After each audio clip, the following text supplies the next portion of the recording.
Bueno, acá tenemos a nuestro experto en arte, Enrique Jameson. No necesita mucha presentación.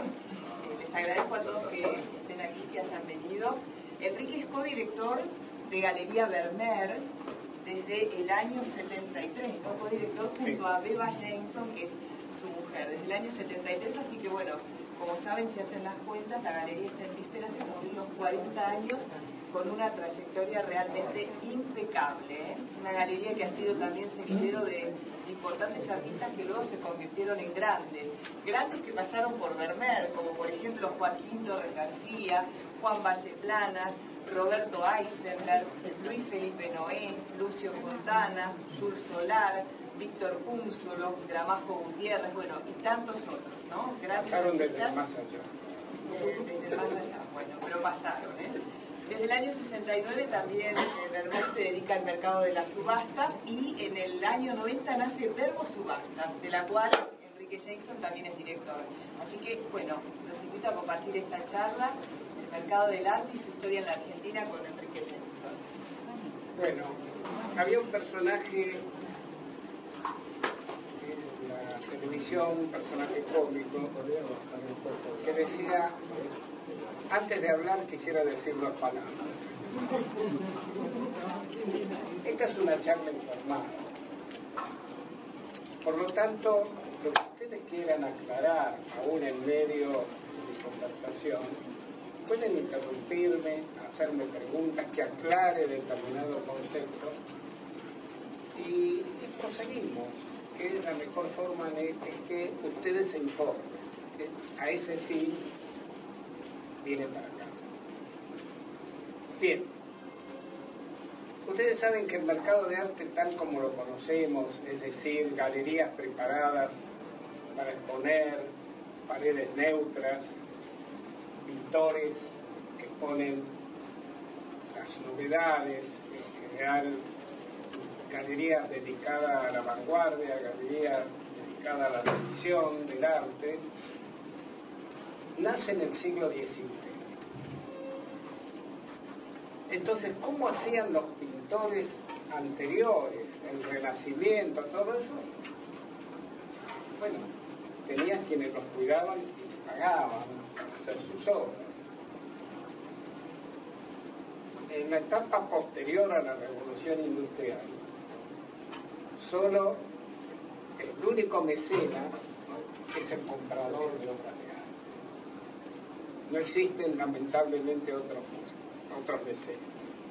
Cada vez los estados de cada país son más pobres porque hay otras necesidades que cubrir, aunque esto es importante porque el desarrollo del arte a un país, la evolución de su cultura es importante, ¿no? Y si no, miren ustedes lo que fue París.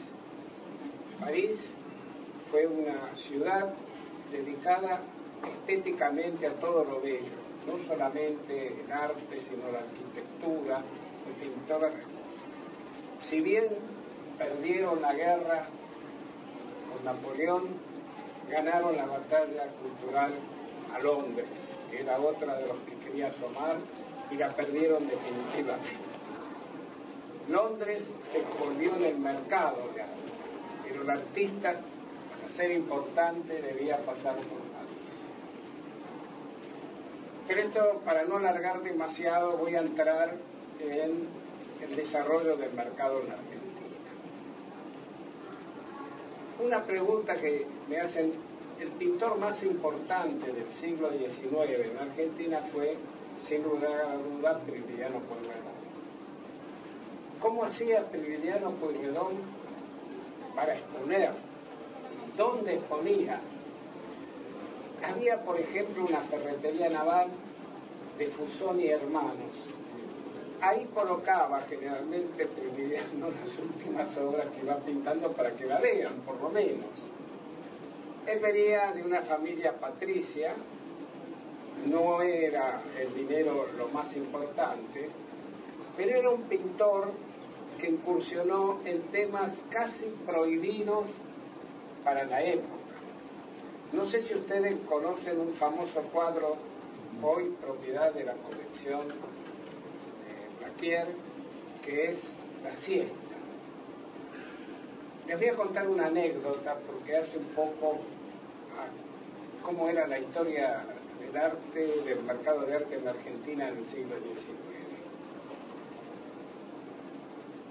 Había la organización nacional, a pesar de que hubo constitución en 1853, se empieza a desarrollar cuando Nicolás Avellaneda, casi en el último acto de su gobierno, federaliza la ciudad de Buenos Aires. Primero hay una guerra porque Carlos Tejedor, que era gobernador de la provincia de Buenos Aires, no quería ceder la ciudad puerto, porque era fundamental a la provincia de Buenos Aires las rentas que obtenía. Ustedes piensen que en aquella época no existían los impuestos tal como los conocemos hoy. Entonces la renta principal era la renta de la aduana y la provincia la perdía. Hubo una escaramuza, finalmente el general Roca se impone a las tropas de Carlos Tejedor y queda federalizada la ciudad de Buenos Aires.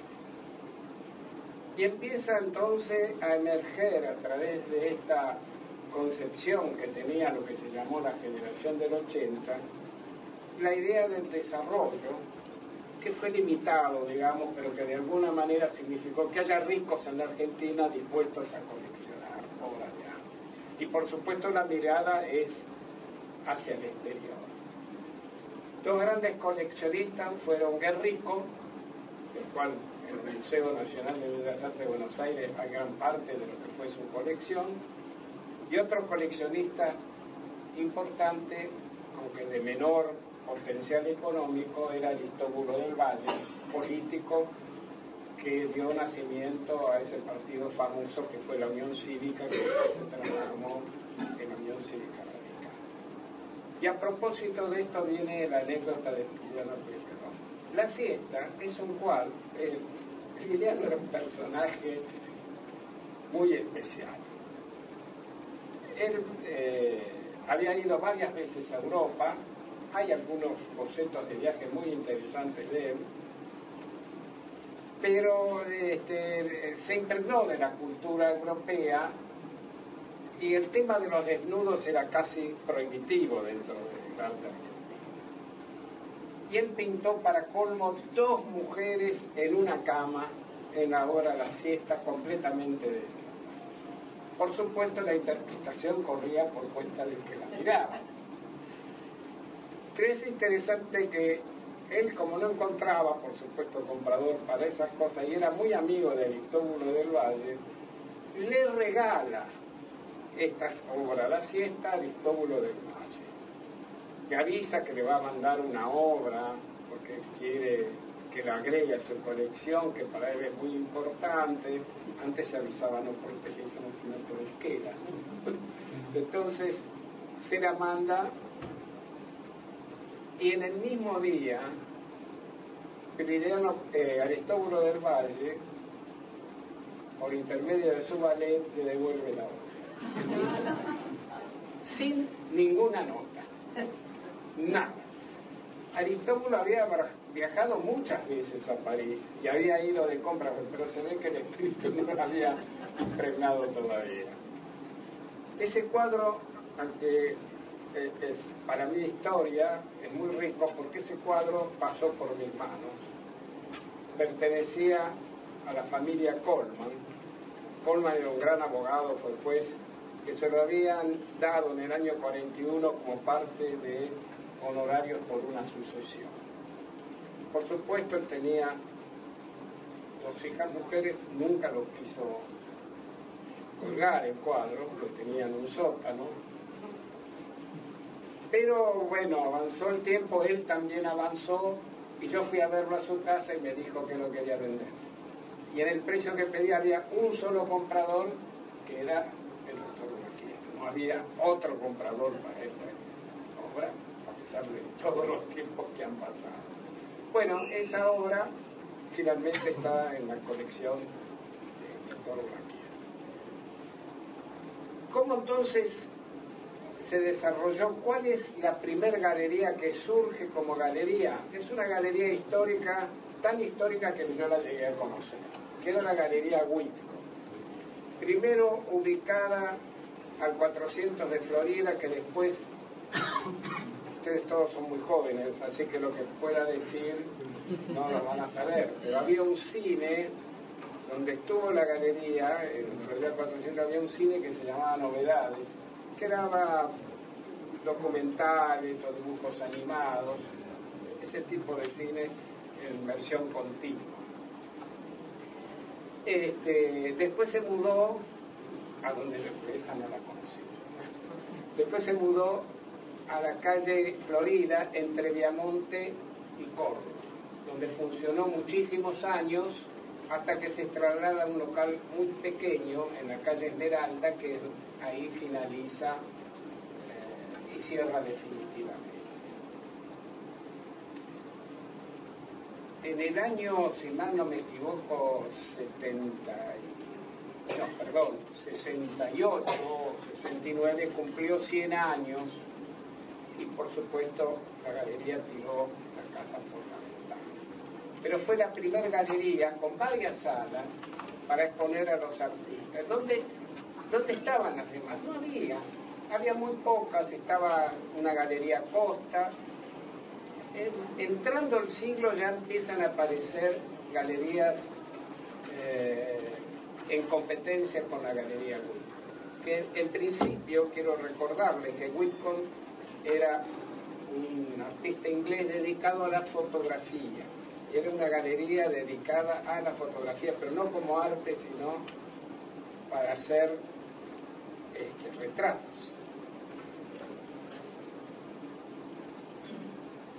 El retrato, hablando de los temas que después vamos a tocar, durante todo el periodo de organización nacional, que va desde el 25 de mayo hasta 1880, venían muchos pintores del exterior y algunos enseñaban y pintaban. ¿Y de qué vivían? De los retratos. Familias que le encargaban retratos, de la abuela, del abuelo, del padre, de los chicos. Carlos Pellegrini, por ejemplo, el padre del que fue presidente de la República, fue contratado como un ingeniero dedicado a temas de agua por Rivadavia. Cuando llega, por supuesto, Rivadavia ya necesitaba más. Antes duraban poco los gobiernos, entonces, y los viajes eran largos.